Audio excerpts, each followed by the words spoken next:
Olá, Jardim querido, graça e paz. Nós vamos para mais um devocional do Jardim e o devocional de hoje ele traz por título O que é realmente necessário.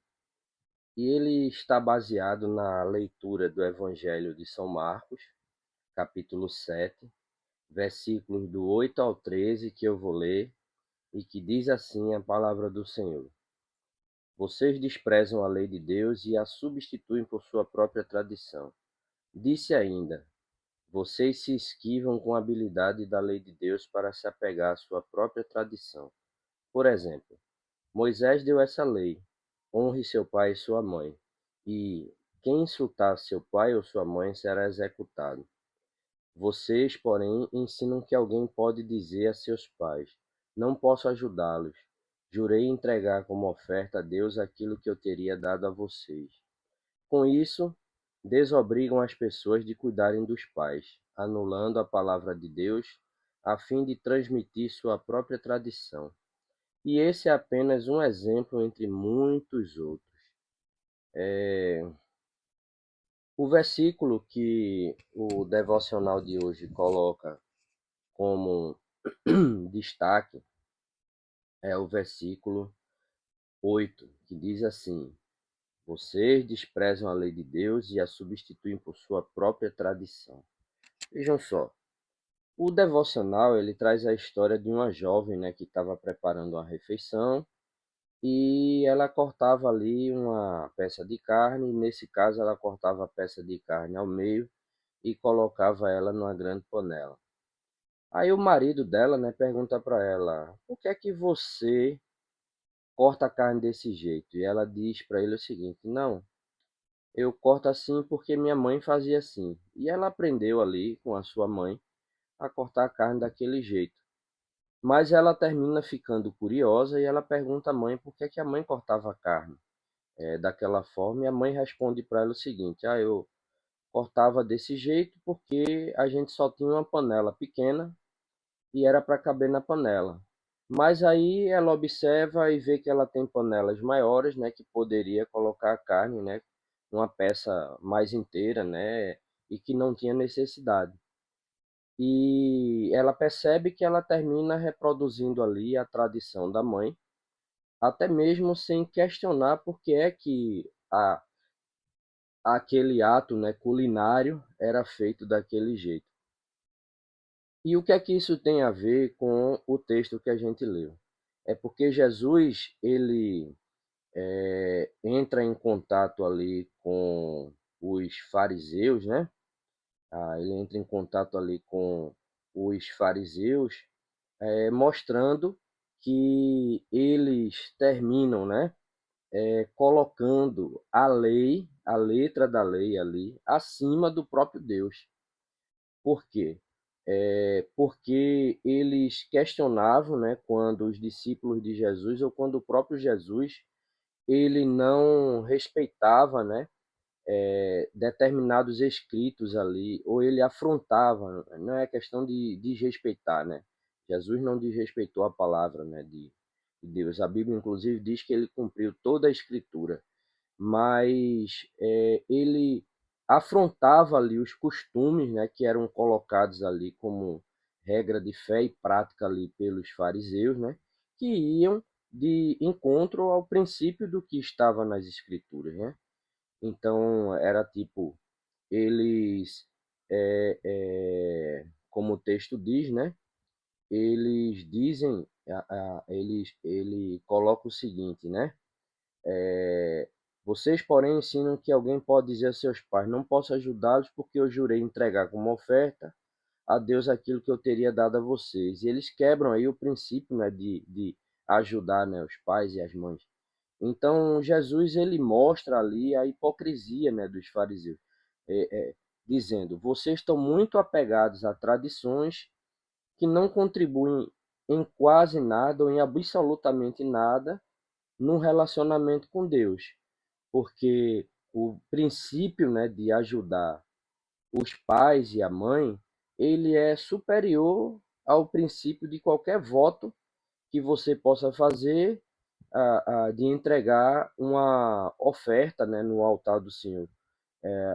Se você já devolveu o seu dízimo e sobra para você um dinheiro para fazer uma oferta, e você faz um juramento, né, de fazer aquela oferta ali no altar, mas aí você vê que seu pai e sua mãe estão passando por uma privação, precisam, né, de uma ajuda financeira, você tem ajuda, mas porque você eh, fez um voto a respeito de alguma coisa, você não ajuda ali seu pai e sua mãe para manter um voto que foi você que fez e que não necessariamente as escrituras pediram que você fizesse.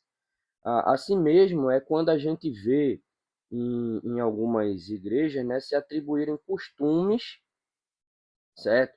Nos dias de hoje, né, pessoas usando de costumes, né, que eram utilizados na época de Cristo, porque estão escritos na Bíblia, mas que aqueles costumes eles eram contextualizados a uma realidade. Por exemplo, as escrituras elas recomendam ali aos hebreus, né, antigos, para não comerem carne de porco, não comerem camarão, né? Que a mulher, quando ela estava no período menstrual, ela ficava impura. E hoje a gente já percebe, né, e tem o conhecimento para entender que quando se dizia ali que o porco, né, era um animal impuro, o camarão também era um animal impuro, a gente tem muito do que a gente poderia colocar ali, né, de questão sanitária. Né? O porco, antes, né, não, hoje o porco ele é criado, né, com sistema de segurança, né, é criado em criadouros, ali enclausurado, né, em algumas jaulas ali, sendo alimentado à base de ração, não mais com lavagem, né, de alimento podre. É um animal mais cuidado, existe uma preocupação com o controle de qualidade.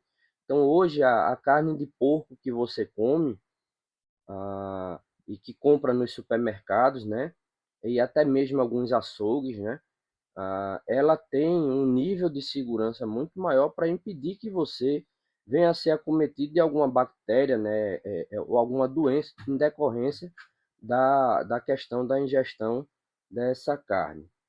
Outra coisa, o camarão mais ou menos a mesma coisa, né? Existem pessoas que têm alergia ao camarão. Naquele período não existiam testes para se mostrar, né, que aquelas pessoas, né, elas tinham alergia que se comesse elas podiam ter um fechamento, né, de glota e de repente, né, morrer ali com falta de ar, em decorrência, né, de uma crise alérgica. Outra questão que eu citei é a questão do fato do período menstrual da mulher, né? A mulher ficava isolada ali enquanto estava menstruada, mas na época não existia roupa íntima, não existia absorvente. Então era até uma questão, né, de higiene também. Imagine você sendo mulher e tendo que andar na rua sem nenhuma proteção, sem nenhuma contenção para o sangue, né, menstrual. Então existia, né, aquela questão. Mas hoje a gente entende, né, essas normas e a gente entende que hoje a gente pode, né, não mais aplicar essas normas que estavam ali no Antigo Testamento para um contexto histórico específico, para um povo ali específico, né? Porque a gente tem conhecimento, né, acumulado, né, conhecimento científico suficiente para saber o porquê dessas coisas. Mas existem pessoas que preferem manter a tradição a, acima do princípio. Acima do princípio. E nesse caso, né, o texto do Evangelho, né, que dá base para o devocional, e o texto, né, do devocional, ele mostra para a gente, né, que não há muito sentido em criar tradições ou em seguir determinadas tradições no contexto de hoje ou em alguns contextos, quando o princípio em si não é a tradição, mas o princípio, né, é a obediência à Escritura no sentido daquilo que ela coloca ali como essência. Então, como o devocional diz, é aquela a coisa, né, de que não não não não há sentido em você seguir uma tradição quando essa tradição ela vai de encontro àquilo que Deus ele pede em essência, né? Como o devocional diz, o que Deus revelou como verdadeiramente necessário deve sempre se sobrepor às tradições. Então, eu lembro que eu tenho uma prima, né? E assim, o pai dessa minha prima, né? Ele se converteu ao Evangelho em uma igreja, né? Dessas que observam muito essas tradições de usos e costumes, né?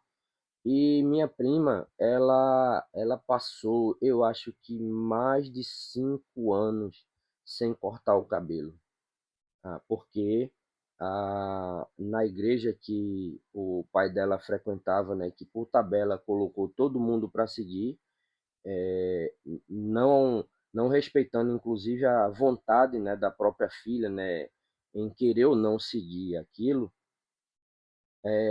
ela não podia cortar o cabelo. E a gente observava, né, que o cabelo grande, mal cuidado, dava um trabalho muito grande, mas porque havia ali uma interpretação muito literal de passagens isoladas da escritura que recomendavam não cortar o cabelo. Então, vejam, para a gente finalizar, a gente tem aqui o princípio, né?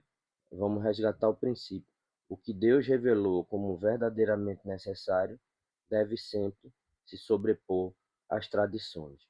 Nenhuma tradição ela é mais importante do que o princípio, os princípios, né, eternos dos ensinamentos de Cristo, né?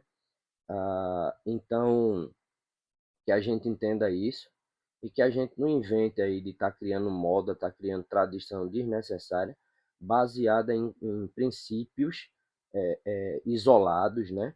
Ou em textos isolados, fora de contexto, né? A gente aprende quando a gente está estudando hermenêutica e exegese, né? No seminário, que um texto sem contexto, ele é, ele é princípio para heresias. Então, a, quando a gente lê um texto, a gente tem que observar o contexto, o contexto das escrituras, né? Que a própria escritura ela ajuda a interpretar a escritura e o contexto histórico e social que existia naquele momento. Então que a gente observe esses princípios, né? Para a gente não estar criando moda aí e estar desagradando a Deus, né? Ah, fazendo ou dizendo coisas que ele nunca fez, nunca pediu que a gente fizesse ou ele nunca disse, né? Então, é isso. Vamos orar. A gente tem muitos pedidos de oração hoje. Eu não vou ler aqui os pedidos de oração que estão no grupo, né? Mas eu quero de antemão já orar de uma forma mais geral, né? Colocando todos os pedidos que estão aqui na nossa lista do grupo do Jardim nessa oração. Então, oremos. Senhor Deus, Pai, nós te louvamos por tudo. Te agradecemos, Senhor, por deixar para nós a tua sagrada palavra, nos orientando, Senhor, como nós devemos seguir. Nos ajuda, Senhor, a ter discernimento para não fazer nada fora daquilo que tu pedes que a gente faça, Senhor. O teu ensinamento, Jesus, ele é muito direto, é muito claro, e que a gente não se sinta atraído pela tentação de criar tradições que não têm sentido nenhum ou que não te agradam, Senhor, ou que até passam por cima dos teus ensinamentos. Ajuda-nos a te servir, da maneira mais simples e direta que a gente possa servir. Continua ajudando, Senhor, cada um dos irmãos e irmãs de nossa paróquia. Nós colocamos também, Senhor, no teu altar todos os pedidos de oração que estão descritos no nosso grupo da paróquia Jardim das Oliveiras, Pai. Vai atendendo cada um desses pedidos conforme a tua vontade, Senhor. Abençoa os nossos reverendos e reverenda. Abençoa, mais uma vez eu te peço, Senhor, cada um dos irmãos e irmãs de nossa comunidade. E nos ajuda, Senhor, a seguir os teus ensinamentos e a seguir no teu caminho, nos teus caminhos, Senhor. Isso é o que eu te peço. Também já te pedindo, Senhor, que nos dê um resto de noite tranquilo, com sono reparador, para a glória e honra do teu nome. Assim que eu te oro e te agradeço desde já, em nome de Jesus. Amém. É isso, meus irmãos, minhas irmãs, e até o nosso próximo devocional. Tchau, tchau.